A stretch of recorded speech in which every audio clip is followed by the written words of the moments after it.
নমস্কাৰ বন্ধুসকল, জিন্তুছ ব্লগৰ অন্য এটি ভিডিঅ'লৈ আপোনালোকক সকলোকে পুনৰবাৰ স্বাগতম জনাইছোঁ। আজি মই আছোঁ এটা বিশেষ স্থানত। চাৰিওফালে পথাৰ আৰু মাজতে আছে এটা পুখুৰী।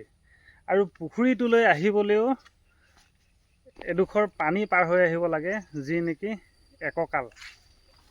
পুখুৰীটো মোৰ নিজৰ নহয়, পুখুৰীটো হৈছে ডিক্ৰং গাঁৱৰ এইজন ব্যক্তি, সকলোৱে চিনি পাই চাগে, ঋতুৰাজ গগৈ। কালি দিনত মই ডিক্ৰং গাঁও আহিছিলোঁ আৰু ৰাতি ঋতুৰাজৰ ঘৰত থাকি গ'লোঁ। আৰু ৰাতিপুৱাতে সি ক'লে বোলে ব'ল পুখুৰীলৈ যাওঁ।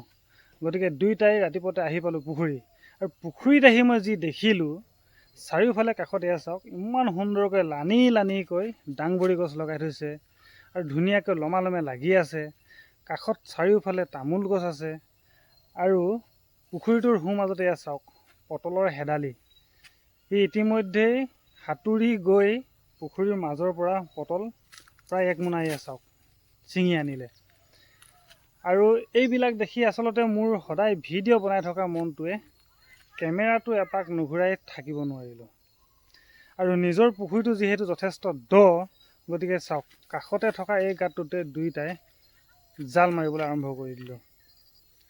এই মাছকেইটা চাওকচোন, এই খলিহনা মাছকেইটা কিমান ধুনীয়াকৈ জোকাই আছে চাওক।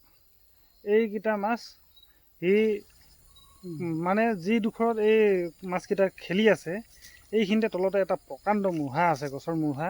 আৰু সেইটো কাৰণতে কোনেও ইয়াত মানে খেৰালি জাল মাৰিব নোৱাৰে, আৰু সেইকাৰণে মাছকেইটাই আচলতে আমাক জোকাই আছে নেকি।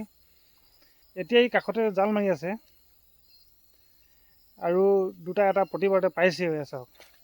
আৰু এপাকত আমি কি কৰিলোঁ চাওক, এয়া গোটেই মূঢ়াটোতে দিলোঁ জপাই, আৰু দুয়োটাই পানীলৈ নামি গৈ পানীত জুবুদি এয়া চাওক এই মাছকেইটা উঠাই লৈ আনিলোঁ। এইখিনিতে আৰু এটা কথা আপোনালোকক কৈ থওঁ, এই যে আপোনালোকক দেখুৱাই আছোঁ পাৰতে থকা লানিকৈ থকা এই ডাংবৰী গছখিনি আৰু মাজত থকা এইখিনি পটলৰ হেডালিখন, এইখিনি কিন্তু কোনো ধৰণৰ ৰাসায়নিক সাৰ আৰু কোনো ধৰণৰ দৰৱ ভিটামিন একো ব্যৱহাৰ কৰা হোৱা নাই।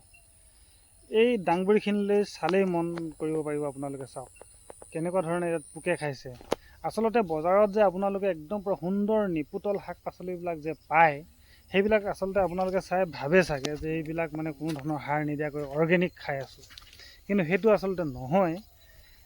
এটা কথা সদায় মন কৰিব, পোক পৰুৱাই কেতিয়াও বিষাক্ত বস্তু নাখায়। গতিকে যিবিলাক শাক পাচলিত আমি কোনো ধৰণৰ ৰাসায়নিক সাৰ বা কোনো ধৰণৰ মানে দৰৱ স্প্ৰে নকৰাকৈ খেতি কৰোঁ, সেইবিলাকত আচলতে সদায়েই পোকে ধৰে। গতিকে সেইবিলাক তেৰা বেকা হয়। এই ডাংবৰীখিনি চাওকচোন, তেৰা বেকা যেন লাগিছে, হয়নে?